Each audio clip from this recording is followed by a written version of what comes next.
منم چې جرم د هغې خو پیرزو مې نشي منم چې جرم د هغې د خو پیرزو مې نشي سزا یې مال راکړی ما نه ګناهګار جوړ کړی منم چې جرم د هغې د خو پیرزو مې نشي سزا یې مال راکړی ما نه ګناهګار جوړ کړی ما به په دې دانه وباسي د جنت نه خلکه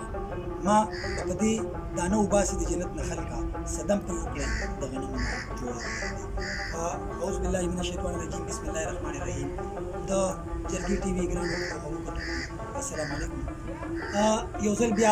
د یو نوي شاعر د یو نوي لیکوال د یو نوي پوهان سره ستاسو په خدمت کې حاضر یو موږ نن راغلي یو د اکوړه خټک هغې زرخیزه ځمکې ته کومې ځمکې چې داسې اتلان زږولي دي چې د هغې د پښتو قد و قامت ته چې وګورئ د هغوی د پښتو خدمت ته چې وګورئ نو د پښتون سر د فخر نه بلند شي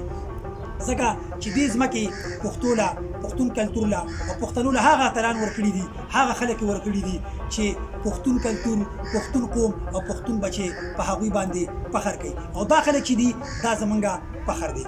نن چې زمونږ سره کوم میلمه ناست دی ګرانو کتونکو د څه تعریف محتاج نه دی تاسو یې پیژنئ موږ سره د جمال ادبي ټولنې صدر محترم شمشاد علي شمشاد صاحب موجود دی نن موږ د هغوی خواله راغلي یو د هغوی نه پروګرام کوو د هغوی ادبي شخصیت د هغوی ادبي پوهنه دا به تاسو ته مخې ته ږدو څنګه چې تاسو ته معلومه ده چې موږ د دې شاعرانو سره د دې پوهانو سره د ادب متعلق د هغوی شخصیت څونه کړنې چې هغوی د شخصیت د ادب دپاره کړي دي څومره منډې چې ادب دپاره والي دي خپل ژوند یې صرف کړی دی خپل مال یې صرف کړی دی صرف او صرف د پښتو ژبې د خدمت دپاره او بیا چې هغه ځمکه په کومه ځمکه چې دومره زرخیزه ده چې هغې خوشحال خان بابا غونته کې اجمل خټک بابا غونته کې او په تیره زمونږ منظر صاحب غونته کې خلک زیږولي دي زمونږ سره امجد بای ناست دی د دې علاقې یو ډېر ښه بهترین لیکوال یو ډېر ښه د میډیا ملګری دی موږ سره ناست دی او دا ټول چې کوم دي دا ټول د دې خاورې زیږوونکي دي دې خاورې زیږولي دي شمشاد علي شمشاد سره به خبرې کوو خو زه یو خبره تاسو ته په ډاګه کول غواړم چې څنګه د دې خاورې د اتل د دې خاورې د بچي د منظر صاحب د شاګردانو شمار نه دی معلوم همدغسې د شمشاد علي شمشاد صاحب د شاګردانو هم شمار نه دی معلوم ډېر زیات شاګردان لري او دا زموږ د پښتو ژبې دپاره یو ډېر ښه شګون دی یو ډېر ښه زیز دی چې دا خلک دا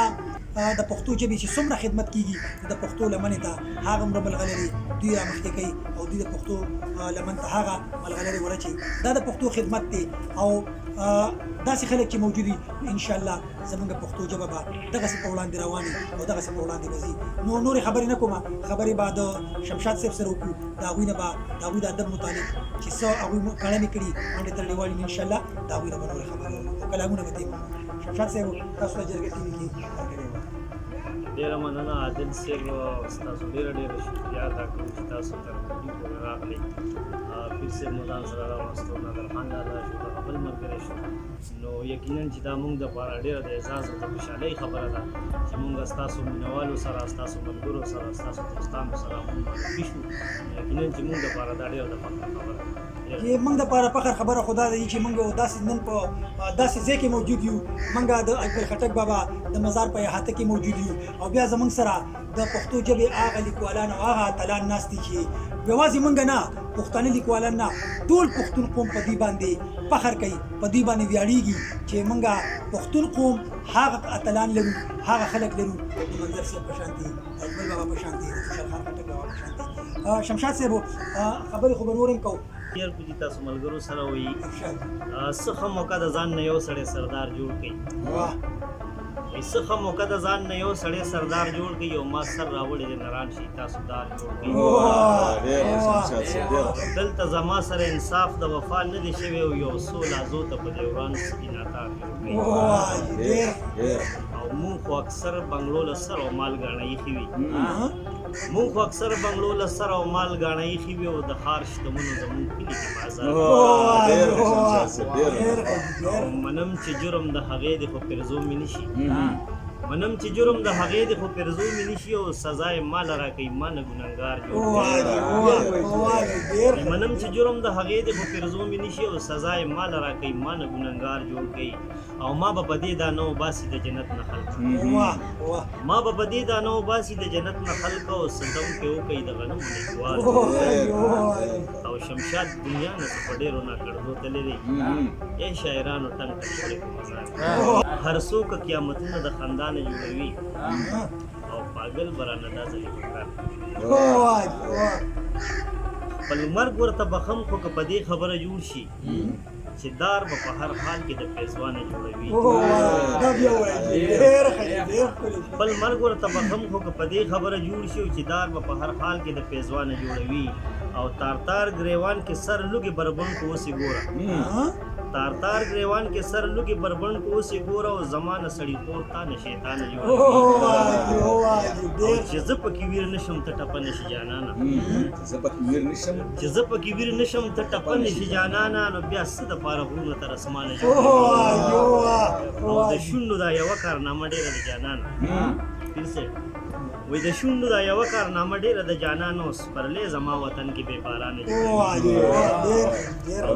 اوچته په دیوالو درې ټول کلي ته مسکی شي